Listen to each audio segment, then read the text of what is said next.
Pendapat gue mengenai legalisasi ganja di Indonesia adalah gue nggak setuju. Meskipun ada rekomendasi dari WHO ya.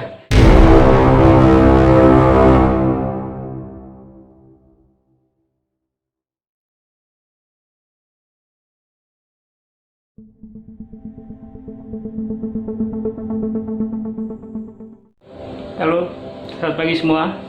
Ketemu lagi sama gue, Mons Madness. Kali ini segmennya beda ya. Kalau sebelumnya edukasi sama tips, kali ini segmennya gue namain kopi manis, kumpulan opini mantan jangkis ya. Jadi ini lebih ke pendapat, opini ataupun subjektivitas dari mantan pengguna. Mungkin untuk yang pertama gue next, kalau ada kesempatan gue akan coba dengan narasumber lainnya. Untuk topik kali ini gue akan bahas mengenai ganja dan legalisasi. Bukan legalisasi ya, melegalkan lah gitu, kasarnya. Kalau legalisasi udah ada yang pakai nama itu ya. Jadi ini untuk materi kali ini gue akan bahas pendapat gue soal isu melegalkan ganja di Indonesia.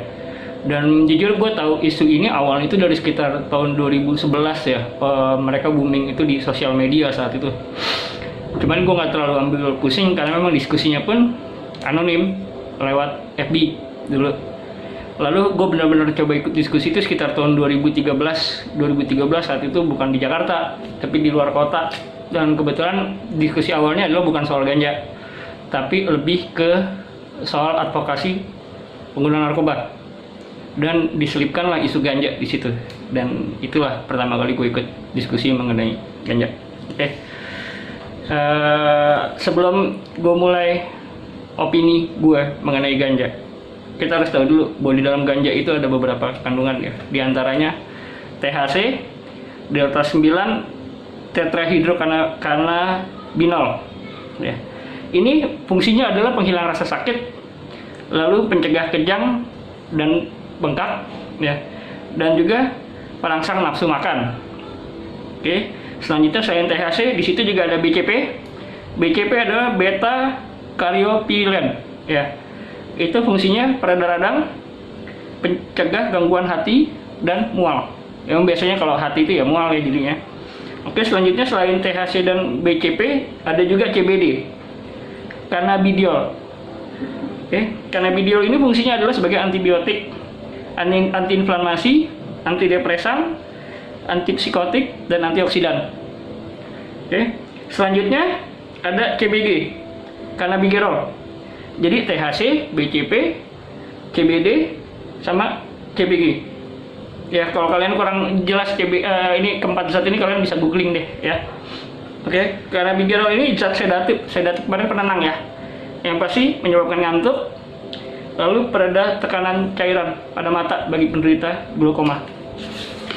Ya, itu tadi fungsi yang dianggap untuk medis. Sekarang efek negatifnya ya. Efek negatifnya ini berdasarkan riset di Australia tahun 2018 bahwa 10% pengguna reguler ganja itu mengalami ketergantungan. Ya, jadi orang mau ada yang bilang nggak ketergantungan nggak apa, sugesti ya ada bos. Ya kan, lu boleh bilang nggak nagih. Toh kalau withdrawal kecil-kecil lu nggak anggap itu withdrawal ya itu urusan lu. Tapi tetap buat gua kalau ya yang namanya zat adiktif ya tetap pasti akan ada tarikan dari badan untuk mengulang lagi. Oke, ya. Selain 10% penggunanya akan mengalami ketergantungan, lalu penyakit yang mungkin dialami oleh pengguna ganja dari remaja adalah satu, kardiovaskular, jantung. Yang kedua, schizofren. Schizofren itu mungkin spesialis jiwa ya yang bisa jelasin ya. Oke, lalu ketiga ada stroke. Yang keempat, masalah kesuburan. Selain kardiovaskular, schizofrenia, stroke, masalah kesuburan. Nah, selanjutnya adalah untuk yang perempuan nih. Ini ada beberapa case melahirkan bayi prematur. Oke. Ya, itu tadi manfaat medis dan efek negatif dari ganja. Oke, sekarang pendapat gue sesuai dengan segmen kita kali ini. Pendapat gue mengenai legalisasi ganja di Indonesia adalah gue nggak setuju. Meskipun ada rekomendasi dari WHO ya. Gue lupa rekomendasi 5.45.5 bahwa ganja itu bukan termasuk narkotika atau apa gitu ya, gue tetap nggak setuju. Jadi ada beberapa pertimbangan lah yang bikin gue nggak setuju ya ganja ini dilegalkan di Indonesia. Yang pertama, kesadaran dan kedisiplinan masyarakat Indonesia itu masih rendah. Ini gue nggak usah bicara ganja, gue bicara rokok lah. Rokok itu bukan barang yang dilarang, tapi yang terjadi apa? Ya, lu semua juga pasti akan temuin di jalanan itu segala macam bocah-bocah underage, bocah di bawah umur itu ngerokok pas bus di warung dia bisa beli, di minimarket itu mungkin gue nggak tahu minimarket ya mungkin bisa ya kali ya. Ini gue bandingkan sama negara tetangga Singapura ya, itu rokok, kita bicara rokok nih, itu rokok lu dimintain ID card pada saat lu mau beli rokok ya kan. Jadi gue nggak tahu ya Malaysia seperti apa ya mungkin kurang lebih juga mungkin sama ya kan. Nah terus kalau negara-negara yang disiplin, negara-negara yang sadar, ketika itu dilegalkan, ya mungkin itu memang digunakan untuk sebagaimana mestinya. Tapi ketika bicara tentang Indonesia, ya begitu dibilang nggak boleh untuk anak-anak kecil, lu bisa jamin nggak? Kan nggak.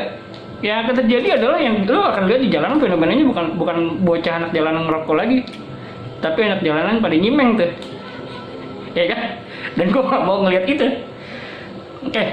Selain kesadaran rendah, yang kedua yang gue highlight di sini adalah kalian yang teriak-teriak legalisasi, gue mau tanya deh sama kalian, siapa yang bisa menjamin bahwa ini tidak disalahgunakan? Coba jujur sama hati kalian, siapa yang bisa menjamin? Kalau mengembalikan lagi ini ke kepolisian, kembalikan lagi ke BNN, kalau menurut gue ya mendingan sekalian aja udah masih legalin, terus tetap aja kalian pun cuma bisa teriak tanpa bisa berkontribusi apa-apa, udah ya. Itu berdua. Yang ketiga, lo harus tahu Sob, bahwa kasus narkoba tertinggi di Indonesia adalah ganja, ya kan? Artinya penyalahgunaannya tinggi, zat yang tinggi penyalahgunaan lalu mau legalkan. Itu menurut gue sih nggak make sense ya. Terlepas dari reason lo apa, buat medis lah, buat apa, itu buat gue sih cuman apa ya, kayak semacam lo pengen keinginan lo dilegalkan meskipun lo tahu mungkin itu ada risikonya ya. Yang keempat adalah ini yang lo harus tahu, ganja di Indonesia dengan ganja yang ada di Eropa, di Amerika, di negara lain itu berbeda. Ganja is ganja, betul, tapi yang lo harus tahu bahwa ganja di negara-negara itu di sana, ganja yang ada di sana adalah ganja dengan tingkat THC, tadi THC gue dijelasin ya, THC rendah, lalu tingkat CBD-nya tinggi, itu ganja yang benar untuk medis. Tapi kalau ganja di Indonesia itu terbalik, ganja di Indonesia THC-nya tinggi, CBD-nya rendah. THC-nya itu sekitar 18%, CBD cuma 1%, Sob. Ya kan, lalu buat medisnya di mana? Kalau lu bicara manfaat ganja, justru THC-nya ini yang menurut gue berbahaya. Ya. Oke, itu udah 4 ya reason kenapa gue tolak ganja untuk dilegalkan. Yang kelima, coba lu jujur sama diri lu ya. Gue tanya, ketika lu bilang legalisasi ganja untuk medis, ganja ciptaan Tuhan nggak pernah salah. Oke, betul, gue terima. Tapi satu hal ya, coba lu jujur sama diri lu sendiri. Ketika lu teriak ganja untuk medis, yang akan lu gunakan adalah ganja itu untuk medis atau untuk lu rekreasi. Karena gue yakin dari 100% pengguna ganja di Indonesia, 99%-nya adalah untuk rekreasi, untuk senang-senang. 1% untuk medis. Itu pun mungkin belum digarap dengan serius juga, seperti itu. Jadi ini abu-abu kalau buat gue, legalisasi ganja untuk medis. Lu menggunakan campaign di luar untuk lu bawa ke sini, sementara fenomenanya beda sama di sini. Menurut gue yang terjadi adalah akan lebih berantakan, lebih chaos. Buat apa? Ya kan? Jadi untuk sampai saat ini, sampai detik ini, sampai video ini gue buat, konten ini gue buat, gue masih belum setuju untuk ganja dilegalkan di Indonesia. Entah kalau memang nanti ada penelitian lebih serius di sini, lalu ada rekayasa genetik untuk ganjanya yang dibuat sama dengan ganja di luar, lain cerita. Tapi kalau untuk saat ini dengan kondisi masyarakat yang sekarang, ganja yang ada di Indonesia sekarang ini, dengan kasus narkoba ganja yang tinggi di Indonesia, gue masih nggak setuju, ya kan? Ya, gue yakin banyak yang nggak suka, ya. Apalagi aktivis-aktivis yang pro melegalkan ganja, ya kan. Ya, buat gue semua orang punya jalan masing-masing. Ya, itu jalan lu melegalkan silakan. Cuman pesan gue, sebelum lu teriak-teriak melegalkan, ya, lu research dulu yang lebih mendalam, ya kan?